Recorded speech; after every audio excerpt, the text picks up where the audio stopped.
Non-profit, educational or personal use tips the balance in favor of fair use.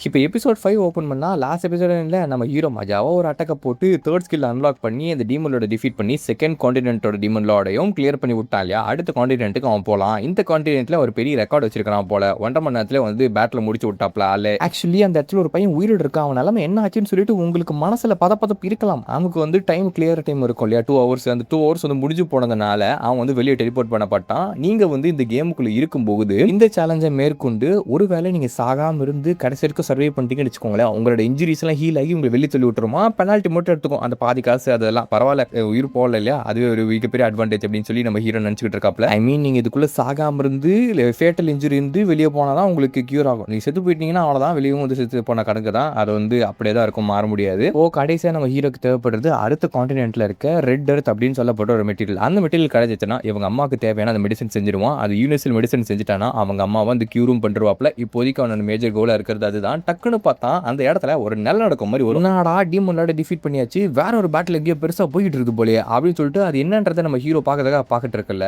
அப்படி zoom out பண்ணி இந்த பக்கம் காமிச்சாக்கா அந்த பொண்ணுக்கும் அந்த பையனுக்கும் தான் சண்டை நடந்துட்டு இருக்கும். ஜோபிக் அந்த மாஸ்டர் இருக்கால, அந்த பொண்ணு ஸ்பிரிட்ஸ் எல்லாம் சமன் பண்ணி பெரிய பெரிய அட்டாக்ஸ் எல்லாம் கொடுத்துக்கிட்டு இருக்கேல, அவன் ஒரு ஸ்வாட் மாஸ்டர்ன்றதுனால ஈஸியா அதெல்லாம் வந்து டிஃப்ளெக்ட் பண்ணிக்கிட்டு விட்டுட்டு இருக்காப்ல. அவனுக்கு பெருசா டேமேஜ் ஏற்படுற மாதிரியே தெரியல. அவளும் ஃபயர் ஸ்பிரிட் அந்த ஸ்பிரிட்னு சொல்லி மாத்தி மாத்தி பயன்படுத்திக்கிட்டு இருக்கும்போது அவன் கடுப்புல அங்க இருக்கிற வாட்டர் ஸ்பிரிட் இருக்கு இல்லையா, அது ஒரு வெட்டுவட்டாப்ல அது அப்படி தனியா மாறி அந்த இடத்துல டிஸ்பிரஸ் ஆயிடும். அவ்வளவுதான், என்னடா இது பேட்டில் ஒரு மாதிரி வருஷடா போயிட்டு இருக்குன்ற மாதிரி தான் இருக்கும். அந்த பொண்ணாலே இவனை ஒன்றும் பண்ண முடியல. இதே எல்லாத்தையும் நம்ம ஹீரோ பின்னாடி எடுத்து பார்த்துட்டு இருப்பாப்ல. என்னடா அந்த மீரா பொண்ணு செம்ம ஸ்ட்ராங்னு பார்த்தா அந்த மீரா வர அந்த கில்டு மாஸ்டர் செம்ம ஸ்ட்ராங்கா இருக்கிறாங்க. இவங்க 2 பேருக்குள்ள பேட்டில் இந்த அளவுக்கு வந்து மோசமா போய்கிட்டு இருக்குது, யாரு ஜெயிக்க போறோம் அப்படின்னு சொல்லிட்டு ஒரு பதப்பத்தோடய பார்த்துக்கிட்டு இருக்காப்ல ஆளு. என்னம்மா விளையாடினதெல்லாம் போதுமா, உனக்கு அட்டாக்னா என்னன்னே தெரியல நினைக்கிறேன். அட்டாக்னா என்னன்றதை நான் இப்ப காமிக்கிறேன் பார் அப்படின்னு சொல்லிட்டு லெஜெண்டரி ஸ்வாட்ஸ் மேனோட அட்டாக் இப்ப பாருன்னு ஏதோ ஒரு மந்திரத்தெல்லாம் போட்டு சுழல் மாதிரி உருவாக்கி அந்த பொண்ணு வந்து ஒரு அடி அடிக்கிறாப்ல. அடிச்சு அடிக்கு கை கால் துண்டு துண்டாடி வெட்டிட்டு போயிட்டு அந்த பொண்ணு இறந்து போற மாதிரி அந்த இடத்துல காட்டுறாங்க. ஆனா அவ்வளோ சீக்கிரம் கதை முடிஞ்சிடுமா என்ன? அவளை அவ்வளோ ஜோபியாலாம் நம்ம ஹீரோ அண்டர்ஸ்டாண்ட் பண்ணிருக்க மாட்டான். அவளுக்குமே பவர் இருக்கு. ஸோ அதை இந்த இடத்துல ப்ரூவ் பண்றாங்க. ஏமா நீ முதல்ல பவர் லெவல்ல இருக்க டிஃபரன்ஸை பத்தி தெரிஞ்சுக்கணும், அதுக்கப்புறம் என் கூட சண்டை ஏத்துட்டு இருந்திருக்கணும். தேவையில்லாம இந்த இடத்துல செத்து போயிட்ட பத்தியா அப்படின்னு கேட்க புக்கன்னு சிரிச்சுட்டு இருக்கும்போது ஆமா உனக்கு தான் பவர் லெவலோட டிஃபரன்ஸே தெரியலன்னு பின்னாடி ஒரு குரல். அந்த பொண்ணு தான் ஆக்சுவலியும் வெட்டினது ஒரு மிராஜ், அதாவது ஒரு இல்யூஷன் மாதிரி. அந்த இல்யூஷனை வெட்டிட்டு தலைமுறை அந்த பொண்ணையும் வந்து கொண்டுட்டேன் அப்படின்னு நினைச்சுக்கிட்டு இருக்காப்ல. அவன் தான் ஜோபி அப்படின்றது அந்த இடத்துல காட்டி விட்டுறாங்க. அது மட்டும் கிடையாது, அவ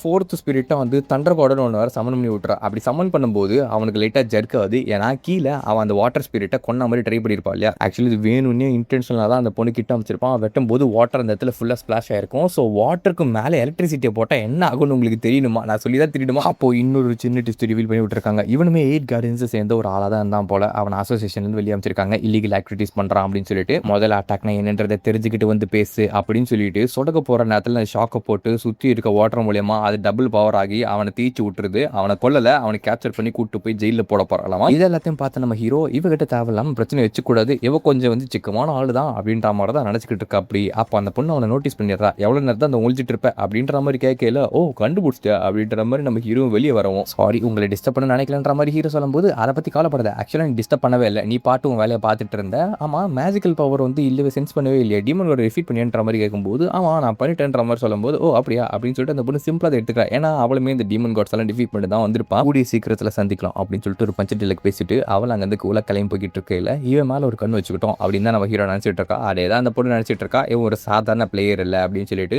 அங்கே அப்படியே கட் பண்ணி அட்வென்ச்சர் அசோசியேஷனோட ஹெட் குவார்ட்டர்ஸை காட்டுறாங்க. ஃபைனலாக அந்த கில்டு மாஸ்டரை பிடிச்ச பிறகு அவனோட அந்த கில்டையும் வந்து ஃபுல்லாக டிஸ்பென்ஸ் பண்ண போகிறாங்க அப்படின்ற மாதிரி பேசிட்டு இருக்காங்க. நல்ல வேலை பண்ணீங்க, உங்களை தான் நாங்கள் பெருமையாக பார்த்துட்டு இருக்கோம்னு சொல்லிட்டு ஹெட் குவார்ட்டர்ஸில் இருக்க ஆளுங்களாம் பேசிக்கிட்டே இருக்கையில் இவன் மூஞ்சி ஒரு மாதிரி வித்தியாசமாக வச்சிருப்பாளா. என்ன ஆச்சுன்ற மாதிரி கேட்கும்போது இல்லை இது மிஷனை பற்றினது கிடையாது, ஒரு ஸ்பெசிஃபிக்கான அட்வென்ச்சரை பற்றி எனக்கு அவன் ஒரு சின்ன சந்தேகம் இருக்குது அப்படின்னு சொல்லி நம்ம ஹீரோவை பற்றி தான் அவள் பேச ஆரம்பிக்கிறான். அங்கே அப்படியே கட் பண்ணி நம்ம ஹீரோவை காமிச்சான். அவன் 3rd கான்டினென்ட்டுக்குமே வந்து டாப்ல அடுத்த டீமன் லார்டை டிஃபீட் பண்ணுறதுக்கு. இவன் டீமன் லார்ட்ஸை டக்குன்னு டிஃபீட் பண்ணுற மாதிரி உங்களுக்கு தோணலாம். ஆனால் ஆல்ரெடி நான் சொன்னது மாதிரி தான் இந்த இடத்துல ஒரு கான்டினென்ட்ல ஒரு டீமன் லார்ட் டிஃபீட் பண்ணிட்டீங்கன்னா கொஞ்ச நேரம் கழிச்சு வேற ஒரு இடத்துல வந்து அவன் எமர்ஜ் ஆவானாமா. அதனால் அந்த 8 கார்டியன்ஸ் இருக்காங்களே அவங்க எல்லாமே இந்த டீமன் லார்ட்ஸை கொண்டுட்டு வந்தவங்க தான். ஸோ அடுத்தடுத்த இடத்துல மேட்ச்சில் எமர்ஜ் ஆகிக்கிட்டே தான் இருக்கும். பட் அதுக்கு பின்னாடி பெரிய மெக்கானிசம் ஏதோ ஒன்று இருக்கு போல. பாஸ்ட் லைஃப்பில் நம்ம ஹீரோவால் அதை கண்டுபிடிச்சிருக்க முடியாது. அது கண்டுபிடிக்க தான் இந்த லைஃப்பில் ட்ரை பண்ணிக்கிட்டு இருந்திருக்கான். சரி, அதெல்லாம் ஓகே. ஆனால் இப்போ நம்ம அந்த வெப்பனோட டியூரபிலிட்டி இருக்கு இல்லையா, அது பார்த்தீங்கன்னா 299க்கு வந்துருச்சு. இன்னும் ஒரு 2 அட்டாக் இல்லை அட்லீஸ்ட் ஒரு அட்டாக்லேயே வந்து அது உடஞ்சி போயிடும். அதுக்கப்புறம் அவன் என்ன பண்ணணும்னா ஃபோர்த் ஹிடன் எக்யூப்மெண்ட் தேடி கண்டுபிடிக்கணும். அது எங்கே இருக்குன்றது அவனுக்கு ஆல்ரெடி தெரியும். ஸோ அதை போயிட்டு அக்வயர் பண்ணலாம் அப்படின்ற மாதிரி நம்ம ஹீரோ வந்து கிளம்புறாப்புல. அவனுக்கு ரொம்ப பிடிச்ச எக்யூப்மெண்ட் போல.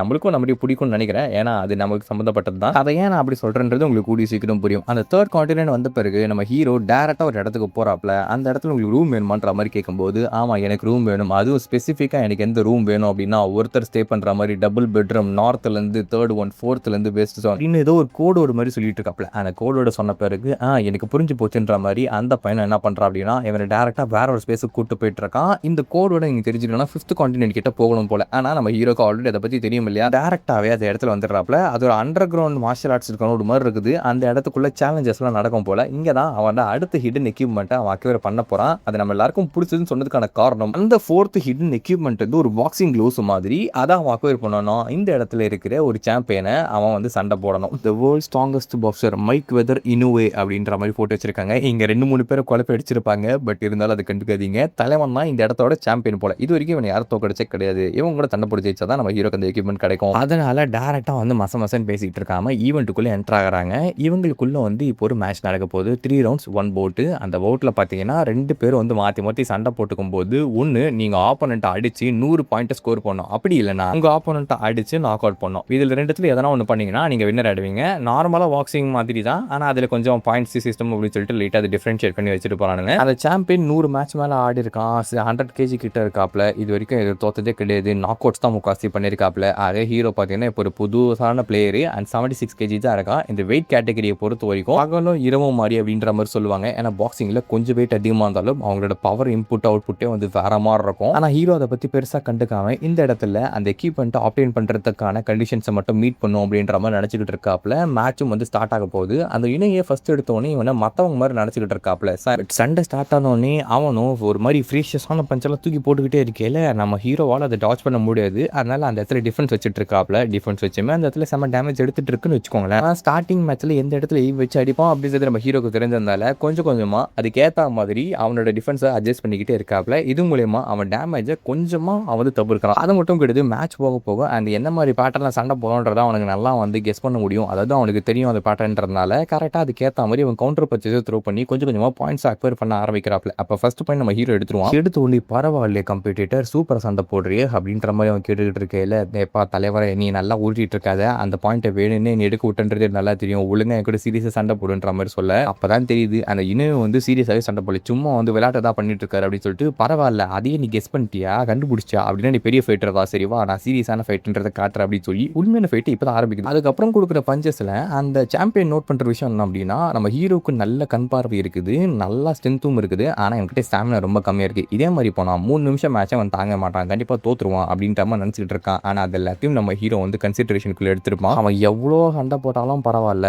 நாம் அதை வந்து டாச் பண்ணக்கூடாது, அதை வந்து அடி வாங்கிட்டு தான் இருக்கணும். ஏன்னா வாங்க மட்டும் தான் முடியும், டாச் பண்ண ட்ரை பண்ணான் அப்படின்னா அவன் வந்து எக்ஸாஸ்ட் ஆகிறதுக்கான சான்ஸ் அதிகமாக இருக்குது. அவங்களே ஸ்டாமினா சுத்தமாக கிடையாது இல்லையா, ஓடிக்கிட்டே இருந்தானா ஆனால் ரொம்ப நேரத்துக்கு அதை வந்து லாங் லாஸ் பண்ண முடியாது. அண்ட் இன்னொரு விஷயத்தை இந்த இடத்துல சொல்கிறாங்க, இது ஒரு டிஃபீட் கேரண்டீட் ஈவெண்ட்டா, அதாவது இந்த இடத்துல நீ என்ன பண்ணாலும் குட்டிக்காரனை அடித்தாலும் நீ தோக்க தான் போகிற. இது வந்து மான் கராத்தே மாதிரி கிடையாது, ஹீரோன்றதால் ஜெயிக்க விட்டுறாங்க அப்படின்னு சொல்லி நீ என்ன பண்ணாலும் தோற்றுருவேன். அப்போ எதுக்கு இந்த ஈவெண்ட் ஆடுறதுன்னு உங்களுக்கு தோணலாம். ஆக்சுவலி இந்த இடத்துல நீங்கள் ஜெயிச்சாதான் அந்த எக்யூப்மெண்ட் கிடைக்கும்னு கிடையாது, அந்த சாம்பியனை நீங்கள் வின் பண்ணணும். அதாவது டோர்னமெண்ட்டில் வின் பண்ண அவசியம் கிடையாது, பட் ஃபைட்டில் வின் பண்ணாலே போதும். இது உங்களுக்கு புரியாதுன்னு நினைக்கிறேன், ஆனால் வந்து நீங்கள் நல்லா பார்த்தீங்கன்னா தான் அது உங்களுக்கு ஃபுல்லாக அண்டர்ஸ்டாண்ட் ஆகும். இவன் ஜெயிக்க வேண்டியது அங்கே இருக்கிற அந்த மேட்ச்சில் 100 பாயிண்ட் எடுத்து கிடையாது, அந்த சாம்பியனோட ஹார்ட்டை, இவன் ஒரு நல்ல ஃபைட்டர் அப்படின்னு சொல்லிட்டு அவனோட மனசை வின் பண்ணோம். அப்போ தான் அவன் அந்த எக்யூப்மெண்ட்டை தருவான், அதாவது அந்த சாம்பியன் தான் அந்த எக்யூப்மெண்ட் தருவான் போல. அதனால் நம்ம ஹீரோவும் அந்த இடத்துல வந்து பயங்கரமாக காரானில் மாட்டிக்கிறாப்புல, பயங்கரமான பஞ்சஸ் வாங்கலாம். ஆனாலுமே அந்த இடத்துல விட்டு கொடுக்குற மாதிரி கிடையாது. மற்ற பிளேயர்ஸாக இருந்தால் இந்த இடத்துல தோத்து பிக்கில் ஊந்துருப்பாங்க, ஆனால் ஹீரோ விட்டு கொடுக்கல. வெறும் 3 நிமிஷம், அந்த 3 நிமிஷம் இந்த ரிங்குக்குள்ளே அவன் சர்வே பண்ணுறான் அப்படின்னா இவன் ஜெயிச்சிருவான், அதாவது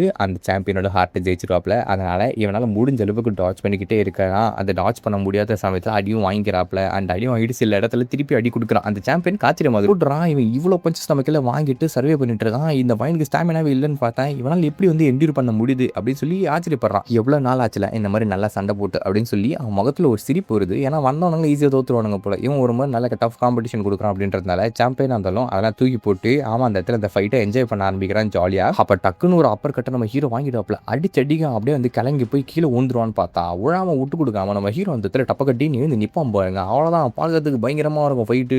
யாரா இந்த காம்படிட்டர் பயங்கரமா சண்டை போட்டுட்டு இருக்கான், பயங்கரமா என்டியூர் பண்றான், சாம்பியனோட அடியை தாங்கிட்டு நிக்கிறாப்லயே இந்த வீரர் யார் அப்படின்னு சொல்லிட்டு எல்லாரும் ஆரவாரமா கத்திக்கிட்டு இருக்காங்களா. இந்த சாம்பியனுக்கும் செம்ம ஆச்சரியம் வருது, இவன் வந்து செம்ம ஃபைட்டரு, ஸோ இவன் வந்து ஒரு நல்ல வழியில அனுப்பி வைக்கணும் அப்படின்னு சொல்லி ஃபைனலா ஒரு ஸ்டேட் பஞ்ச் கொடுத்து அவனை முடிக்கலாம் ட்ரை பண்ணும்போது அந்த ஸ்டேட் பஞ்சுக்கு நம்ம ஹீரோ ஒரு கவுண்டர் கொடுப்பான். 2 பஞ்சுமே 2 பேர் மேலேயும் லேண்ட் ஆகும். அந்த சாம்பியன் ஆச்சரியப்பட்டு பரவாயில்லப்பா உன் பஞ்ச் செம ஸ்ட்ராங்கா இருக்கு, நான் நினைச்சு கூட பார்க்கல அப்படின்ற மாதிரி சொல்லல. நானும் இதை நினைச்சு பார்க்கல சாம்பியன்ற மாதிரி ஹீரோ சொல்லும் போது அப்படியே ரிங் அடிக்குது, மேட்ச் முடியுது. இன்னும் வந்து 97 பாயிண்ட்ஸ் எடுத்திருக்காரு, நம்ம ஹீரோ 49 பாயிண்ட் எடுத்திருக்காரு. ஸோ இங்க மைக் தான் வந்து வின்னர்னு அனௌன்ஸ் பண்ணிடுறாங்க. பட் ரிசல்ட்ஸ் எப்படி இருக்குன்றது நமக்கு ஆல்ரெடி தெரியும், இன்னும் ஏதாவது வின் பண்ணுவார் அப்படின்னு சொல்லிட்டு. அது மேட்டர் கிடையாது. ஆக்சுவல் மேட்டர் என்ன அப்படின்னா, அந்த சாம்பியனோட ஹார்ட்டை ஜெயிச்சதுனால தலைவரே நீங்க நல்லா ஃபைட் பண்ணீங்க, 3 நிமிஷம் ரிங்குக்குள்ள நின்று ரொம்ப நாள் ஆச்சு, நான் 100 ஃபைட்ஸ் மேலே பண்ணியிருக்கேன், எல்லாருமே தோத்து போயிட்டாங்க அந்த 3 நிமிஷத்துக்குள்ளேயே, ஆனால் நீ பண்ணதால உன்னோட ஹார்ட்டுக்காக இந்த கிஃப்ட் வாங்கிக்கோ அப்படின்னு சொல்லி அந்த ஹிடன் எக்யூப்மெண்ட்டை கொடுக்குறப்ப சோல் வாண்டேஜ் அப்படின்னு சொல்லப்படுற ஒரு சின்ன க்ளவுஸ் மாதிரி இருக்கான். இந்த க்ளவுஸ் வந்து ஃபயர் ஃபிஸ்ட், அதுக்கப்புறம் எக்ஸ் கவுண்டர் அப்படின்னு சொல்லி நிறைய பக்கமான ஸ்கில்ஸ் வச்சுட்டு